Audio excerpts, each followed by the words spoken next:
Buenas tardes. Buenas tardes. Buenas tardes, profesor. Vamos a arrancar hoy con el tema número 4, que es relacionado a lo que son las cuestiones previas. ¿Okay? Cuestiones previas. Las cuestiones previas, preliminarmente, viene siendo un mecanismo de defensa. ¿Ok? Porque el mecanismo de defensa per se es la contestación de la demanda. La cuestión previa es un mecanismo de procesal un mecanismo que el procesal. demandado puede presentar en lugar de contestar la demanda.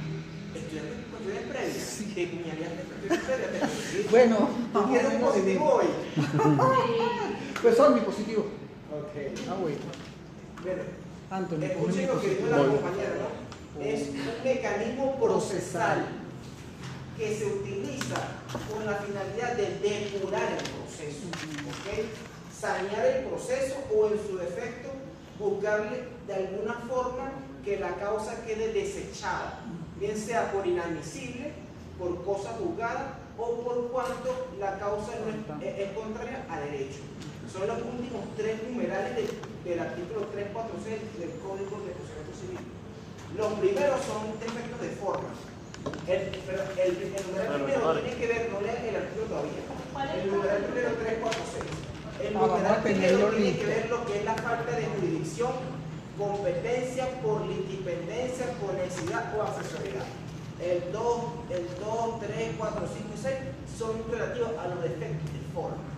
Que si la legitimidad, que si la capacidad de postulación, que si la legitimación, la legitimidad, la capacidad de postulación, y tiene que ver con la cualidad, ¿ok? Si tiene que ver alguna fianza que debes consignar para que la causa entre en suspenso, también es utilizable en cuestiones previas. Pero bueno, más allá de esto, vamos a explicar uno por uno, pormenorizadamente. Les voy a colocar los ejemplos correspondientes y vamos leyendo la norma. ¿Okay? Pila que de aquí pueda sacar preguntas de problemas, ¿okay? En cuanto a los lazos. ¿Okay? Vamos a leer el 346, artículo 346 del Código de Procedimiento Civil. ¿Quién se para a leer? Karen, por favor.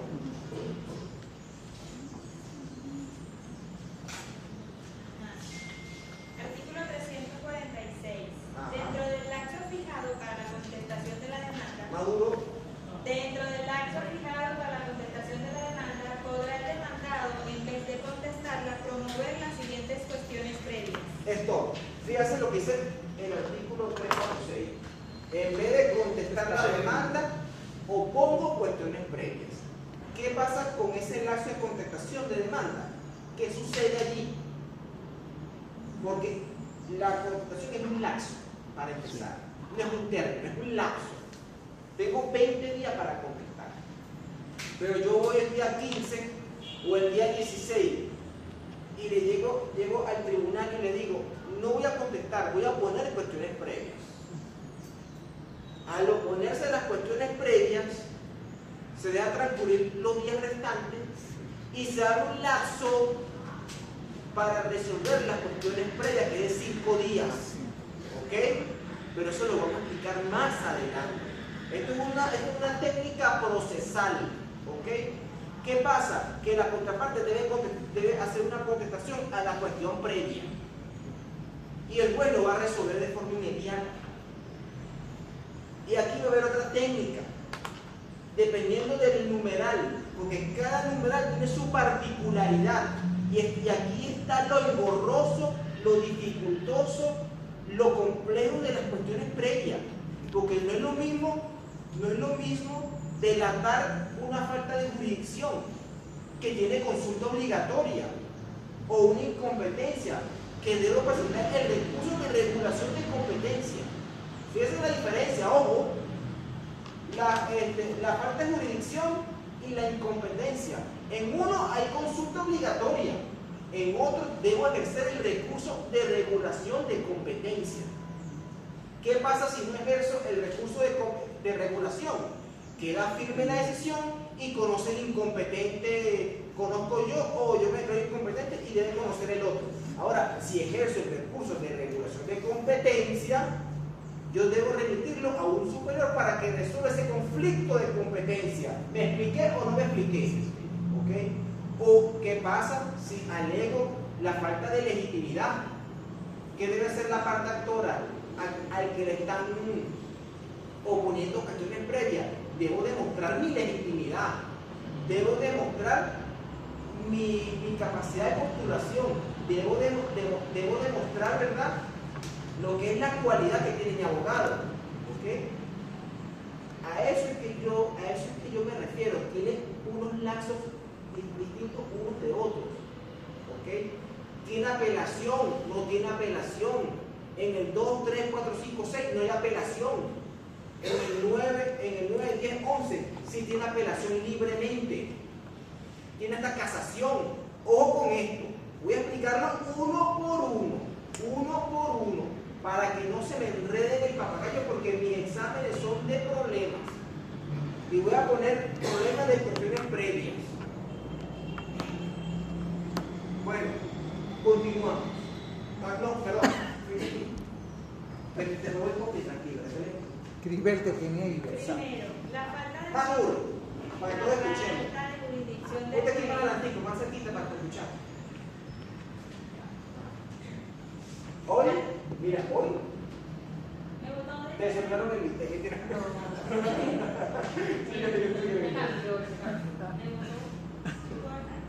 La falta de jurisdicción del juez con la incompetencia de este o la Independencia.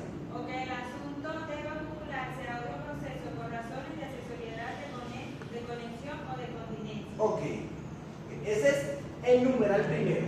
Sigue leyendo. Segundo, la ilegitimidad de la persona del actor por carecer de la capacidad necesaria para comparecer en juicio. Ese es el segundo numeral de la cuestión previa. ¿Qué cosa? 9, Ya 10 y no vamos a 11 explicar apelación. uno por uno. Vamos a leerlo y después lo vamos a explicar uno por uno. Dale. 3. La ilegitimidad de la persona que se presente como apoderado o representante del actor por no tener capacidad necesaria para ejercer poderes en juicio o por no tener la representación que se atribuya o porque el poder no esté otorgado en forma legal o sea insuficiente. Ajá. Numeral 4. La ilegitimidad de la persona citada como representante del demandado por no tener el carácter que se le atribuye, la ilegitimidad podrá proponerla tanto la persona citada como el demandado mismo o su apoderado. Ajá, sigue leyendo. Quinto, la falta de caución o fianza necesaria para proceder al juicio. La falta de caución o fianza. Que venga el demandado y quiera proponer una caución, una fianza para que suspendan el curso de la causa. Sigue leyendo. Sexto, el defecto de No tiene forma la de la demanda por no haberse llenado en el nivel los requisitos que indica el artículo 340 o por no haberse hecho la acumulación prohibida en el artículo 78. Ajá. Séptimo, la existencia de una condición o plazo La existencia de una condición o plazo pendiente. Octavo, Sigue leyendo. la- Esa condición o plazo pendiente, un ejemplo rapidito, que en un contrato hay una condición, un plazo pendiente que no se ha ejecutado completamente, demanda, ya va, el contrato no se ha ejecutado como tiene que ser. Aquí hay una condición y plazo pendiente, suspenda la causa. Sigue leyendo. Octavo, la existencia de una cuestión prejudicial que deba resolverse en un proceso distinto.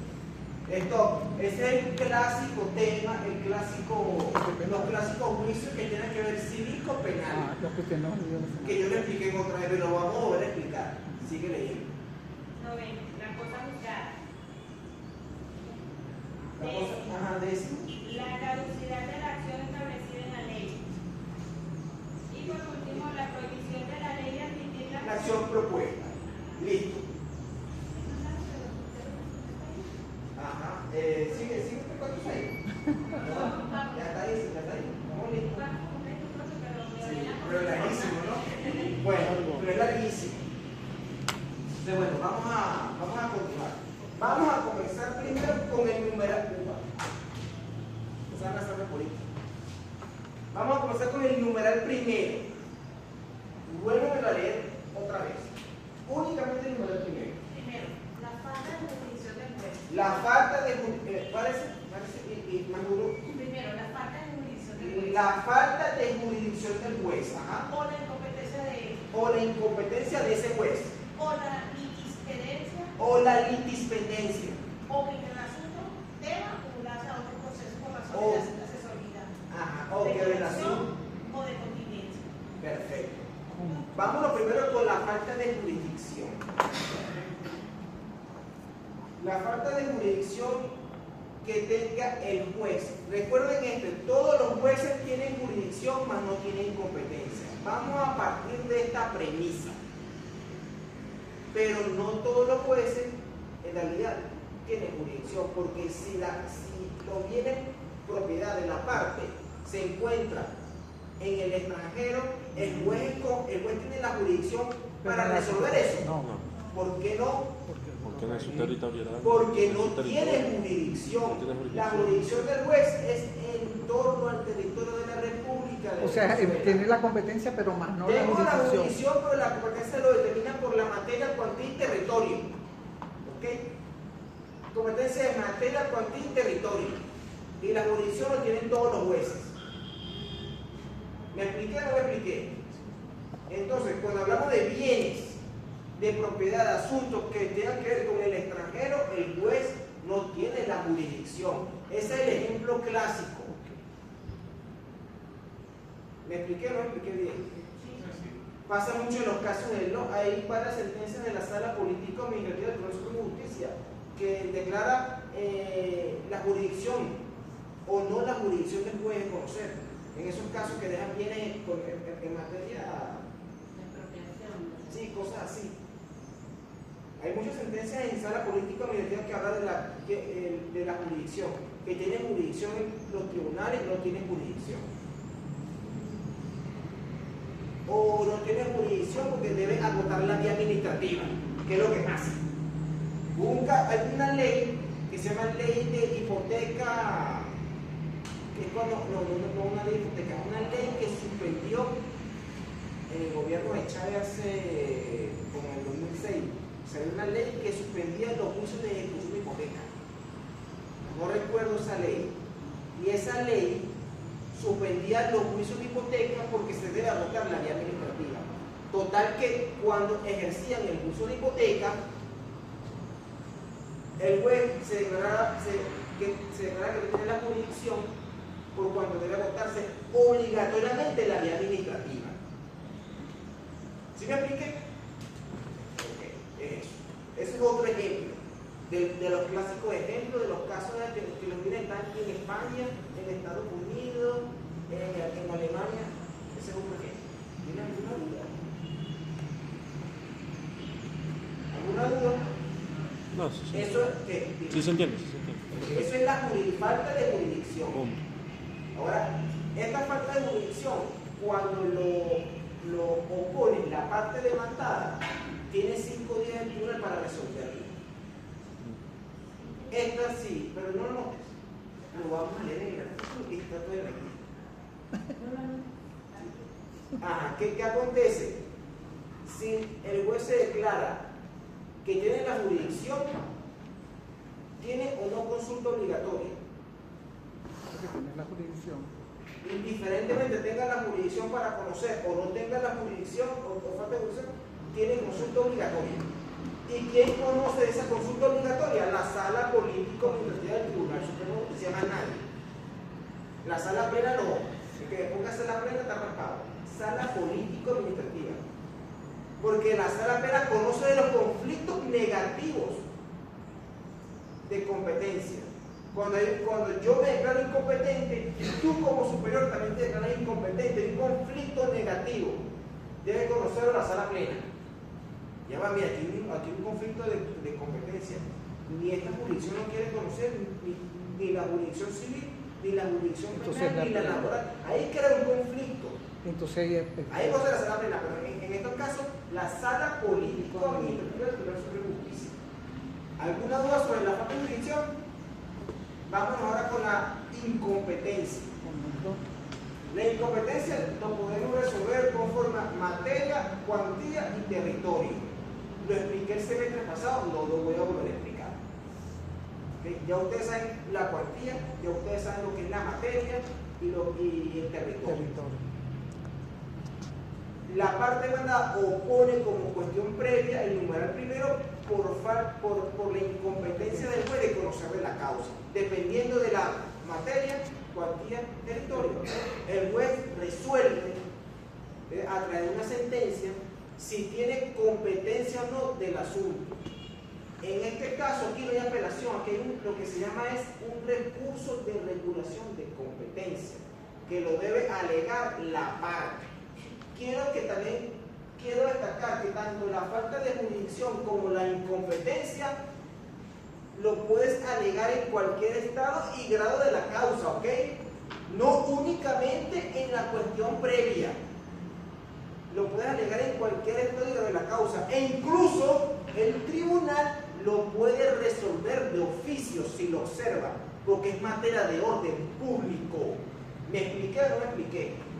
No solamente, lo repito, no solamente lo puedes alegar como cuestiones previas. Sí, pero no. También lo puedes hacer en cualquier estado y grado de la causa, porque te percataste. Ojo, antes que se dicte sentencia. No es que venga el juez ya dictó sentencia, ay, pero tú no tenías la competencia. No. Como dice, tarde piaste, pajarito, como dice por ahí en el arco popular. Ay, no, que debo ser un dictazo. No, ya hay una sentencia. En cualquier estado y grado de la causa, antes de dictar sentencia. ¿Ok? Esto es en torno a lo que es la jurisdicción y competencia. Porque vengo yo como juez, pero me llegó la causa de Joana. Y cuando voy a comenzar a sentenciar la causa, me percato que yo no tengo la jurisdicción. Yo lo declaro como punto previo, o sea, como punto previo lo resuelvo. Aunque la parte no haya resultado, yo de oficio lo puedo resolver. Porque lo vi, se me percaté.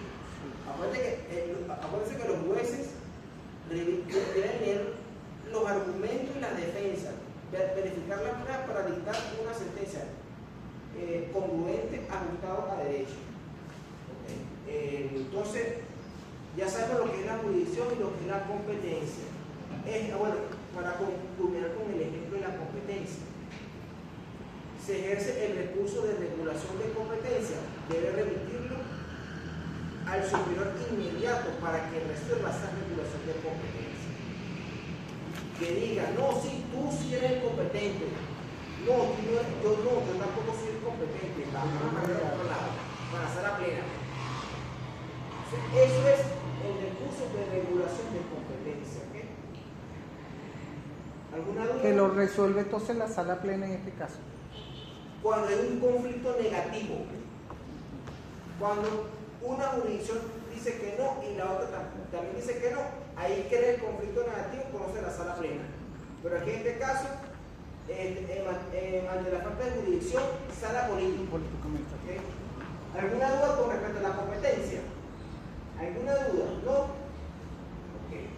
Cuando hablamos de independencia por accesoriedad, conexión o continencia. Cuando hablamos de independencia es cuando hay dos demandas, 2, 3, 4 demandas, que pasa mucho en lo civil, en la jurisdicción civil.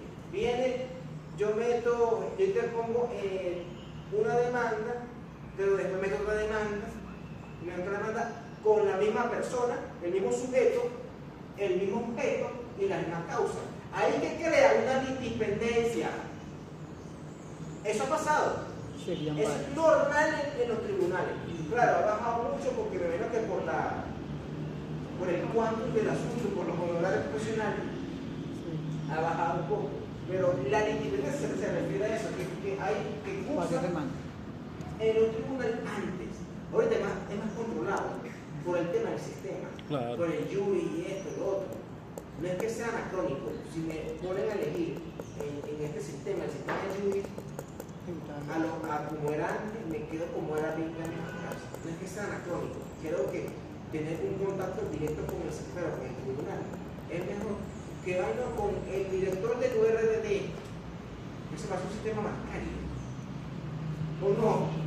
Hay no que, que te van a pasar a hablar con el coordinador del alguacil. No, que te van a pasar a hablar con el coordinador de asistente, el coordinador de secretario, el coordinador de jueces. O sea, demasiado cacique para todos indios. Eso es lo que yo critico de los circuitos. Por eso que me ponen a elegir, me ponen a escoger. Por eso que hay jurisdicciones que no están reácidas con el circuito como tal. Uno de ellos es el contencioso administrativo, que dicen ser circuito, pero no tienen nada de circuito. Para nada. ¿Quién te recibe la diligencia? No la URDD, ¿verdad? Tú vas para el superior civil. ¿Quién te recibe la diligencia? No, el secretario. En los superiores civiles, en pajaritos. Pero tú vas para el circuito civil de primera instancia. ¿Quién te recibe? La URDD. Y ahí ves tú la gran diferencia. Pero bueno, volviendo al tema principal, ¿verdad? La litigiosidad es porque hay varias demandas, varios juicios de la misma persona, mismo objeto y la misma causa.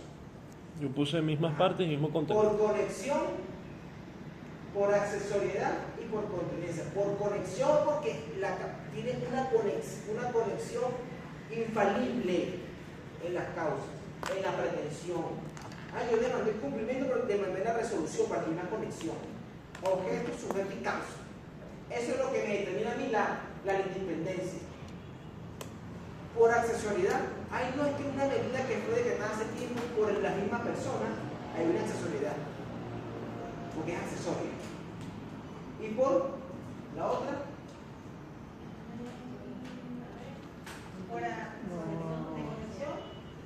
y listo, continencia, el continente y el contenido.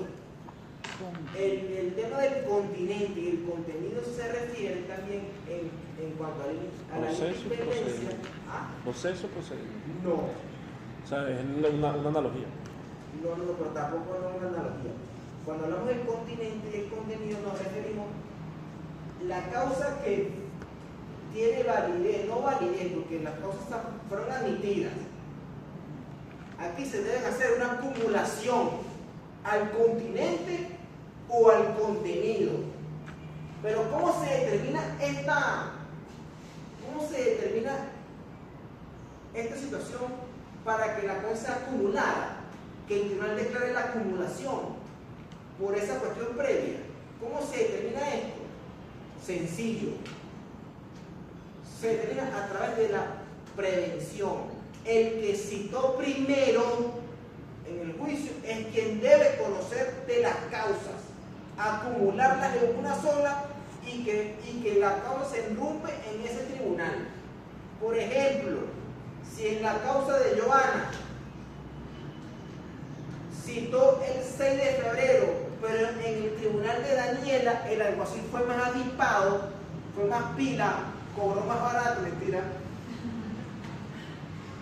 la citación y notificó un 7 de enero, un día después de Reyes Magos, 2 meses después que citó el alguacil de Joana. ¿Quién debe conocer? ¿A quién se le debe acumular? No, a Daniela, porque el alguacil de Daniela fue más avispado y el secretario dejó constancia de ello. A partir del momento que consta la notificación, La citación en auto, sí. Claro, le pagó el alguacil aquí y le pagó allá. Pero el alguacil de Daniela fue más avispado, practicó la citación y consignó. Pero el demandado va a alegar la cuestión previa, porque ya va, me está citando por aquí, ya va, me está citando por aquí, ¿qué es esto? Y ve lo mismo. Por eso es que opone cuestiones previas, me expliqué. Ahí está el secreto del asunto. Y es el mismo. Yo no pongo cuestiones previas porque o sea, no pongo cuestiones previas porque me citaron de un tribunal y me citaron de otro. Y yo voy a los dos. Aquí sí consumió algo así. Pero aquí no. Bueno, aquí tengo una particularidad para poner la cuestión previa. ¿Me expliqué? Esto se trata del numeral segundo. ¿Alguna pregunta para continuar? Continuamos. Numeral tercero. ¿Lo lees tú, Carlos Medina? Vamos para que veas. Duro, por favor. La ilegitimidad de la persona que se presenta como apoderado o representante. Esto, ¿la ilegitimidad de qué? De la persona Ajá. que se presenta, que se presente como apoderado o representante del actor. Yo no, por favor, lee tú.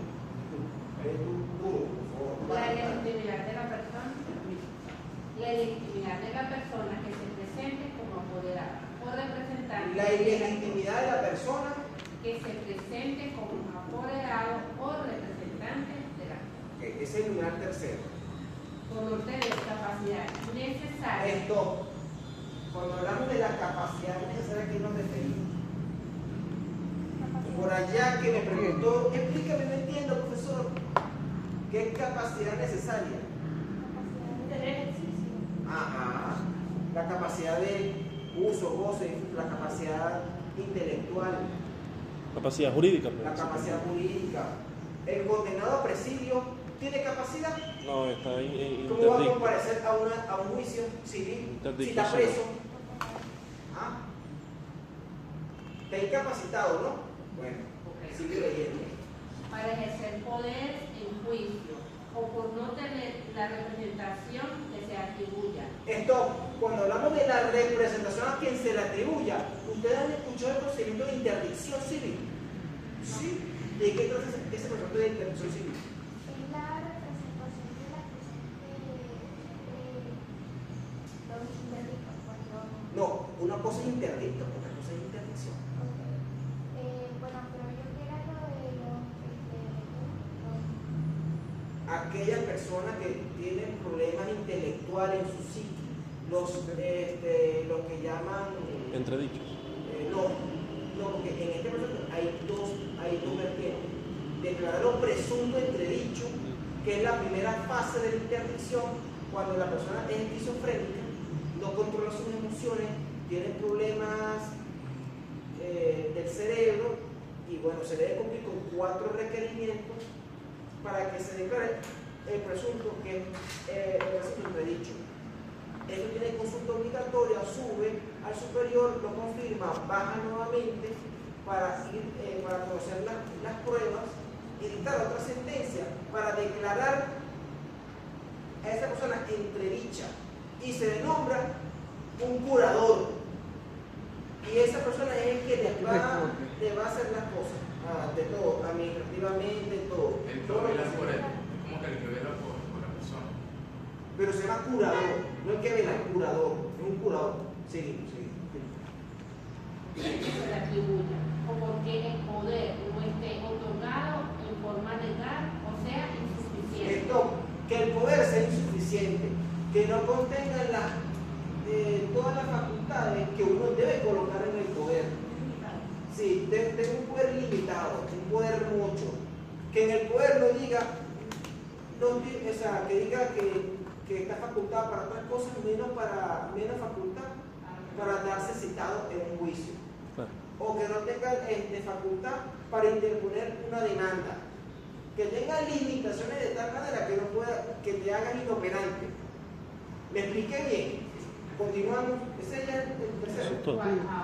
Cuarto. Déjenmelo yo. Entonces, me metieron el numeral tercero. Okay. Numeral cuarto. No se me pongan nerviosos. Para la próxima léelo más concentradito, más todo. Yo quiero que usted aprenda. Numeral cuarto. La ilegitimidad de la persona como representante del demandado por no tener el carácter que se le atribuye. La ilegitimidad podrá proponerla tanto la persona citada como el demandado mismo o su apoderado. Este numeral 5 tiene que ver cuando ellos me están demandando de algo que yo no soy. 4. Aquí hay un error de identidad. No, tú no me debiste haber demandado a mí, tú debiste haber demandado a otra persona. Que hay un error de identidad, un error en que no es la persona a quien verdaderamente debió haber demandado. Eso pasa mucho cuando demandan a personas jurídicas. Hay que estar pendiente, porque la persona jurídica, si bien existe una persona jurídica como tal, que tiene plenas capacidades, ¿ok? Pero dentro del acta constitutiva existe lo que es el presidente, el representante legal, el tesorero, el comisario. Entonces, ustedes van a demandar a la persona jurídica y van a demandar en la persona del comisario. No. Hay una ilegitimidad, ¿sí o no? Porque yo no soy, yo soy el comisario de la empresa, yo soy el representante legal. Ni el presidente. Ni el presidente, ni el vicepresidente. O vas a demandar al administrador. ¿Demandar al administrador? Ese es el ejemplo claro que se puede ayudar al cual. ¿Alguna duda? ¿Qué hora es? ¿Quién es presidente? ¿Cuánto tiempo es? 31. 31. Y no hemos terminado, falta todavía. ¿Qué manera? El numeral que vamos a numerar 5. Vamos, comencemos con el 5. Numeral quinto. ¿Puedo continuar con ello? Numeral quinto. La falta de caución o fianza necesaria para proceder al juicio. Que la parte demandada, a lo que se cuestiones previas, indique la falta de caución o fianza para el juicio. Y el juez lo considerará. Muy poco se da. En lo personal, muy poco se da. Numeral sexto. Esto es común y es el padre nuestro de cada día en la jurisdicción civil. El defecto de forma de la demanda por no haberse llenado en el nivel de los requisitos que indica el artículo 340 o por haberse hecho la acumulación prohibida. El numeral 6 es sencillo, que yo pongo cuestión previa en numeral 6 por cuando hay defecto de forma de la demanda, no se cumplió a cabalidad los requisitos establecidos en el 340. No se indicó, por ejemplo, el objeto de la pretensión. Es un ejemplo. No indico correctamente los datos de la persona. Es un defecto de forma, que lo que hace es subsanar el proceso. Subsanar el proceso. ¿Ok? Mucho cuidado con eso. Numeral 7. La existencia de una condición o plazo pendiente, lo que expliqué hace un instante atrás, que se demanda, por ejemplo, un juicio relativo a un tema contractual, existe una condición, antes de ejecutar, hay una condición que no sea determinado, no sea para proceder a ejecutar el contrato, y el desarrollo ejecuta, pero ya va, aquí se debe cumplir otra parte para que tú puedas cumplir con tu ejecución. Hay una condición o un plazo para hacerlo, no, él se adelanta a los acontecimientos. Ese es un ejemplo claro, pasa en algunos contratos. Y alegan como cuestión previa la condición o plazo pendiente. No, o sea, los güeyes, yo tuvo la condición o plazo pendiente porque él retiró las cámaras de seguridad para tal día, pero el contrato dice que era para mayo, y él lo retiró en marzo. Aquí hay una condición o plazo pendiente. Ese es un ejemplo. ¿Sí o no? ¿Sí me expliqué mejor? Ok. 8. La existencia de una cuestión prejudicial que deba resolverse en un proceso distinto, típico en los juicios civiles con penales.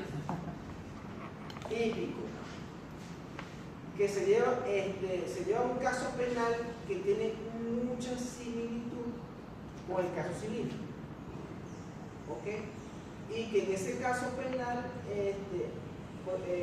hace que me suspenda la causa civil hasta que se resuelva esto, porque de esta causa penal depende el caso civil. También ha sucedido. Ese es que el colegio el 9, la cosa juzgada. Cuando hablamos de la cosa juzgada nos referimos de que previamente existió un juicio del mismo tenor, objeto, hecho, causa, que fue declarado definitivamente firme y venga y vuelva a demandar sobre la misma circunstancia. Ya va, que una cosa juzgada. No me puedes volver a demandar por lo mismo. ¿Alguna duda? ¿Clarito? 10.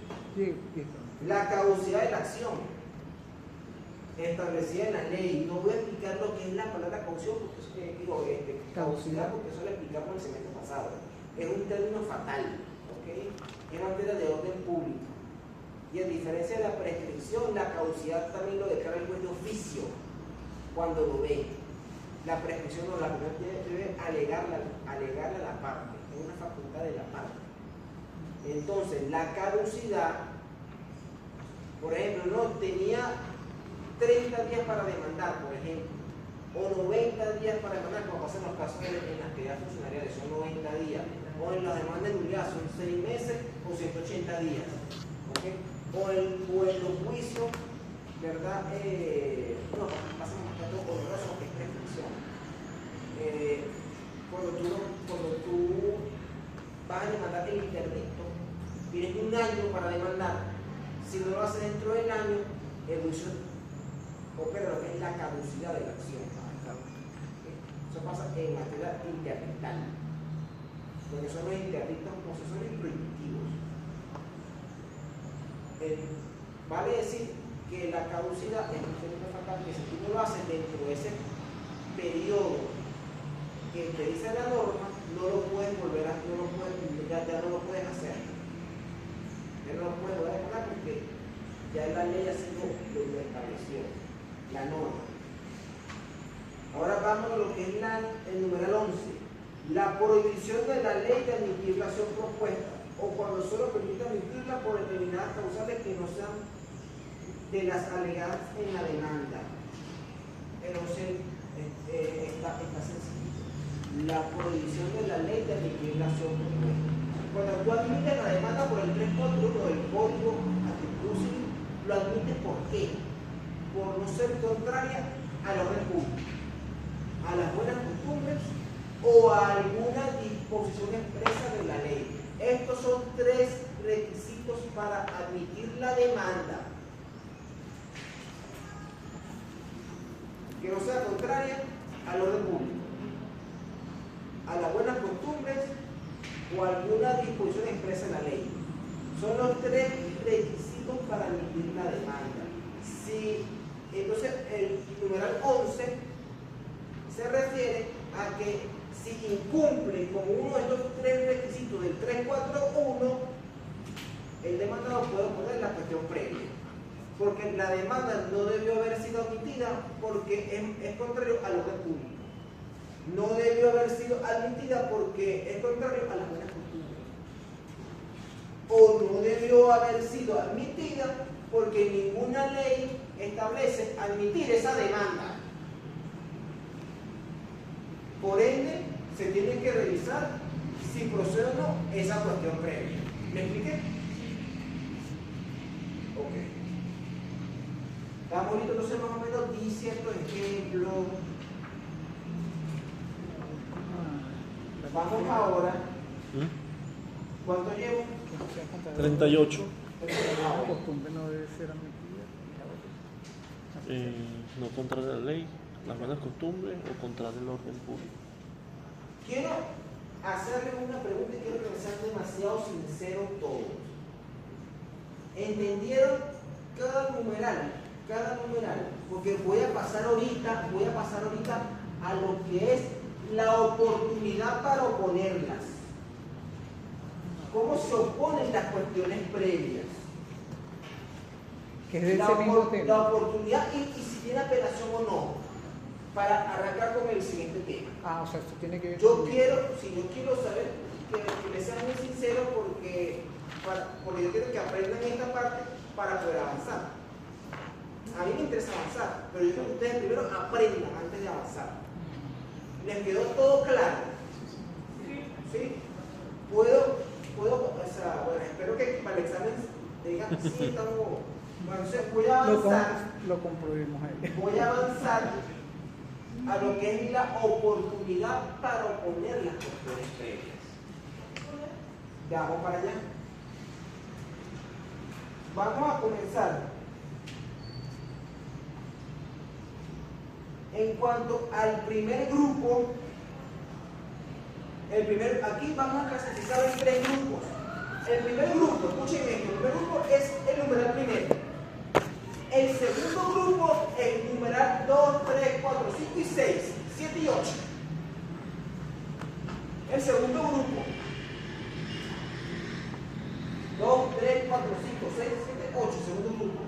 Y el tercero y último grupo es 9, 10 y 11. ¿Por qué el profesor dividió esto en 3 grupos? Fácil. El primero, que es la falta de jurisdicción o la incompetencia o la litipendencia por conexión, accesoriedad o por querencia, el artículo 349 lo dice clarito. ¿Quién me lee el 349? Léelo tú.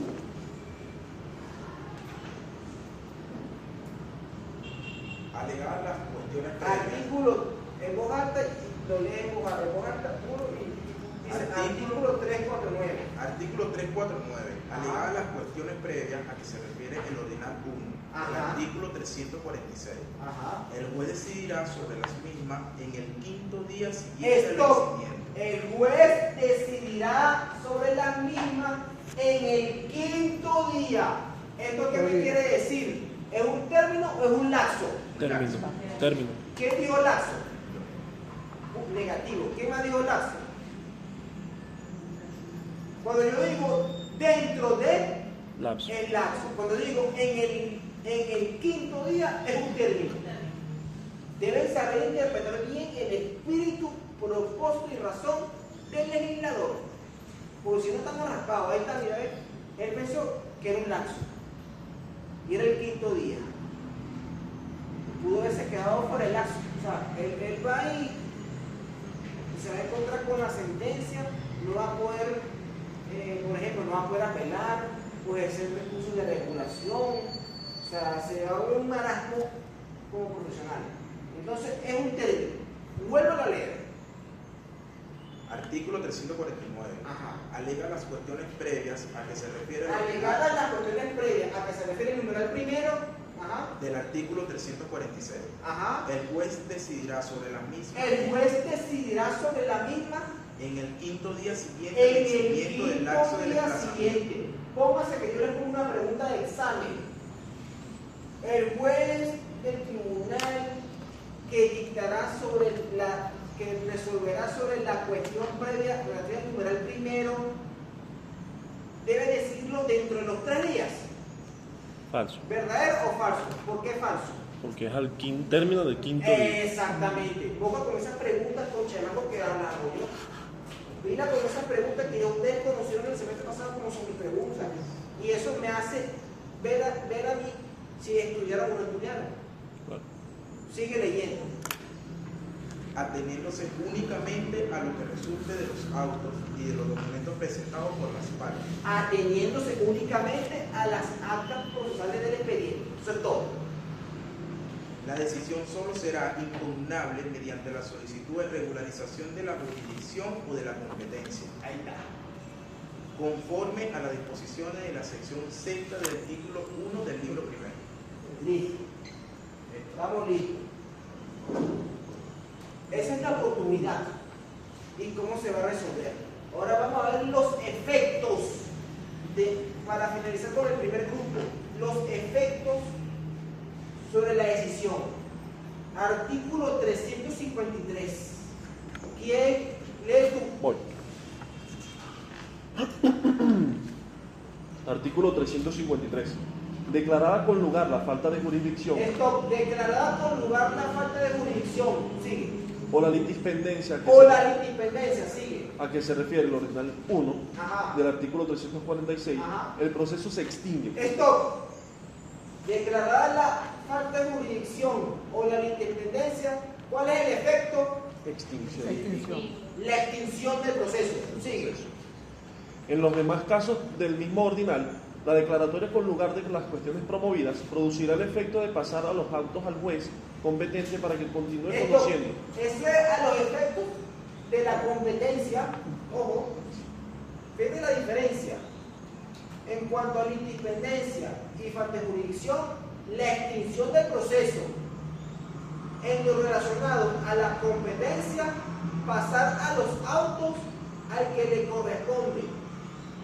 Pero hay que dejar transcurrir el lapso de regulación de competencia que es 5 días. Es como una apelación. El lapso para ejercer la regulación de competencia es un lapso de 5 días. Sí. Producirá el efecto de pasar los autos al juez competente para que continúe conociendo conforme al procedimiento que deba seguir. Ok, listo. Aquí terminamos lo que es el primer grupo 49 y 350. en torno a lo que es la oportunidad para oponerlas y sus efectos. ¿Alguna duda hasta aquí? No. Pasamos entonces a lo que es el segundo grupo. ¿Cuánto tiene? 46. ¿Qué hora es? 3 y 32. 3:32. Vamos con el segundo grupo, que le corresponde a los numerales 2, 3, 4, 5 y 6. 7 y 8 están allí. No, mentira. 2, 3, 4, 5, 6. El 7, 8 es otro grupo. Entonces el 4. El El tercero. Entonces, el segundo grupo es 2, 3, 4, 5, 6. 2, 3, 4, 5 y 6. Corrijo. Y si me la presta. Ajá. La oportunidad en sí misma se encuentra consagrada en el artículo 350 del Código de Proceso Civil. ¿Quién me puede hacer el favor de leerlo? Corrijo, ya he dicho, no, pero son 4 grupos. Son 4. Son 4, sí, pasa que me confundí porque. Bueno, dale. De un lazo mental. La oportunidad de ser No, es la oportunidad del segundo grupo para ponerlo, para interponerlo. Artículo 350. Artículo 350. Alegadas las cuestiones previas a que se refieren los ordinales 2, 3, 4, 5 y 6 del artículo 346, Ajá. la parte podrá subsanar el defecto u omisión invocados. Esto, la parte podrá subsanar el defecto u omisión invocado. La parte podrá. O sea, no es obligatorio. Si lo quiere hacer, lo hace. Sigue. Dentro del plazo de 5 días siguientes al vencimiento del lapso del emplazamiento. Dentro del lapso, mira, ve, aquí sí digo, ¿eh? Aquí Daniela leyendo el artículo, dentro del lapso de 5 días. Sigue. El del ordinal 2, mediante la comparecencia del demandante incapaz, legalmente asistido o representado. Ajá. El del ordinal 3, mediante la comparecencia del representante legítimo del actor o del apoderado debidamente constituido o mediante la ratificación en autos del poder y de los actos realizados con el poder defectuoso. Correcto. El del ordinal 4, mediante la comparecencia del demandado mismo o de su verdadero representante. Correcto. El del ordinal 5, mediante la representación de la fianza o caución exigida. Que voy y lleve consigne la fianza. Ajá. El del ordinal 6, mediante la corrección de los defectos señalados en el libelo por diligencia o escrito ante el tribunal. O sea, que vaya el demandante y lleva voluntariamente subsanado el nivel. Ajá. En estos casos no se causarán costas para que la parte que subsana el defecto u omisión. Ok. Listo. Ahora vámonos con los efectos. Ya quedó claro, ahí está. O sea, una por regla que tienen que llevar esto, que tienen que llevar poder y tienen que hacer esto. No lo voy a explicar, está clarito. Vámonos ahora a lo que es los efectos que se encuentran en el artículo 354. ¿Quién lo lee? Yo. Por favor. Artículo 354. Ajá. Declaradas con lugar las cuestiones previas a que se refirieron los ordinales segundo, tercero, cuarto, quinto y sexto del artículo 346, el proceso se suspende hasta que el demandante subsane dichos defectos y omisiones, como se indica en el artículo 350. Quiero que declarada con lugar, la causa se suspende hasta tanto el demandante subsane, corrige, modifique o aclare. Sigue. Como se indica en el artículo 350, En el término de 5 días. En el término de 5 días. Ajá. A contar del pronunciamiento del juez. A contar de la sentencia interlocutora dictada por el tribunal. Ajá. Si el demandante no subsana debidamente los defectos. Ojo con esto, ojo. ¿Qué sucede si el demandante no subsana, no corrige, no modifica, no trae? ¿Cuál es la consecuencia jurídica? Pregunta de examen. ¿Cuál es la consecuencia jurídica? Léelo. Está en el código. Ahí está. 20 puntos. En el plazo indicado, el proceso se extingue produciéndose el efecto señalado en el artículo 231 de este Listo. código. El proceso se extingue. Punto. Esta cuestión es como las matemáticas. Totalmente. Vámonos con el tercer grupo, que tiene que ver con los numerales 7 y 8. Ajá. 7 y 8. Este es el artículo No, 300. mentira, el tercer grupo es 7, 8, 9 y 10. Ay, profesor. Aquí yo rayé todo la... Y el cuarto es 1. El 11. No, pero los efectos en sí, porque estamos en un caso porque los efectos tienen un efecto similar. Se agrupan, claro. Se agrupan.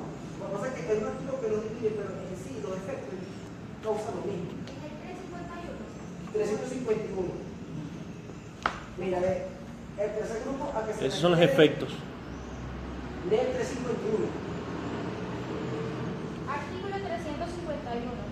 Alegadas las cuestiones previas a que se refieren los ordinales 7, 8, 9, 10, 11 Ajá. del artículo 346, la parte demandante manifestará dentro de los 5 días siguientes al vencimiento del lapso de emplazamiento si conviene en ella o si las contradice. Esto, el demandante tiene que hacer como una contestación. Si conviene a la cuestión previa, opuesta en su contra, o si la rechazas. Sigue leyendo. El silencio de la parte se entenderá como admisión de las cuestiones no contradichas. Confeso, como dije la semana pasada. Ajá. Ahí está. Eso es todo. Ok. Ahora vas a leer el 355. Tú mismo. Artículo 356. El efecto, ahora el efecto de la causa. Allí. Bien. Declaradas con lugar las cuestiones previas a que se refieren los ordinales 7 y 8. 7 y 8. Del artículo 346, el proceso continuará su curso hasta llegar al estado de sentencia. Ahí está. En el 7 y 8 continuará su curso hasta el estado de sentencia. Sigue leyendo. Okay. En cuyo estado se suspenderá hasta el plazo o la condición pendiente se cumpla o Correcto. se resuelva la cuestión prejudicial que debe influir en la decisión de él. Correcto. Esa es la particularidad del 7 y 8. El efecto. Ahora vas a leer el 356. Okay. Artículo 356. Declaradas con lugar las cuestiones previas a que se refieren los ordinales 9, 10 y 11 del artículo 346, la demanda quedará desechada y extinguido el proceso. El efecto es que la demanda quedará desechada y extinto el proceso. En el 9, 10 y 11. 9, 10 y 11. Ahí está. Efectos en uno, efectos en otro. Pero están enmarcados dentro del tercer grupo. El 351. Ajá. Y para finalizar tenemos el artículo 357. ¿Quién me lo puede leer? Que este artículo habla qué causales tiene apelación y cuáles no. Artículo 357. La decisión del juez sobre las defensas previas a que se refiere. La decisión del juez de las defensas previas, a que se refieren los ordinales 2, 3, 4, 5, 6, 7 y 8. Esto, 2, 3, 4, 5, 6, 7 y 8. El artículo 346 Ajá. no tendrán apelación. Esto, Ya lo vi. en los numerales 2, 3, 4, 5, 6, 7, 8 no tiene apelación. Cuidado que puede ser pregunta de examen. Cuidado. 2, 3, 4, 5, 6, 7, 8 no tiene apelación. ¿Okay? No tienen apelación. Lo digo, lo reitero y lo vuelvo a decir. No sé que se equivoquen, porque esto es como una matemática. Sigue. La decisión sobre las cuestiones a que se refieren los ordinales 9, 10 y 11 9, 10 y 11. del mismo artículo Ajá. 346 Tendrá apelación libremente cuando ellas sean declaradas con lugar. Esto tendrá apelación libremente cuando sean declaradas con lugar. ¿Por qué tiene apelación libremente? Sencillo. Si quieres. Porque fue declarado extinto el proceso, desechada la demanda. Por eso es que tiene apelación libremente, o sea que el superior lo conoce. Pero ¿qué sucede cuando lo declaran sin lugar? Sigue leyendo. Y en un solo efecto cuando En un solo efecto. Ajá, sigue y en leyendo. un solo efecto cuando sean declaradas sin lugar. Ahí está. Y en un solo efecto cuando sea que el tribunal lo declare sin lugar. ¿Cuál es la diferencia de la apelación en ambos efectos a un solo efecto? En ambos efectos la causa se suspende. Y se le quita al que No, sí. queda la causa suspendida y se remite el expediente al superior. Bueno, sí, se le. Apelación en ambos efectos, apelación libremente. En este caso, la demanda fue declarada extinta. ¿Ok? Se declaró la extinción en la demanda del proceso. Al haberse declarado la extinción del proceso o desechada la demanda, se debe oír apelación libremente. Claro, si la parte apela. Pero ¿qué pasa? Yo como juez declaré sin lugar la cuestión previa, sigo conociendo el juicio, continúa el juicio por su trámite normal, tiene apelación un solo efecto. O sea que se deben remitir copias al superior para que resuelva la apelación interlocutoria. ¿Sí me expliqué? ¿Está claro? ¿Alguna duda? Damos por cerrado entonces este tema. Sí, La cuestión del penal no es difícil, lo que es como que es matemática.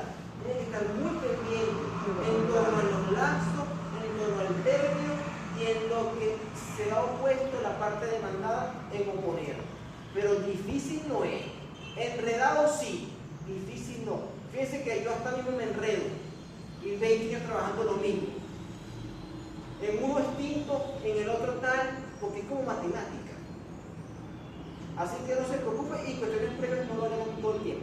Así que no se preocupe. Ya estamos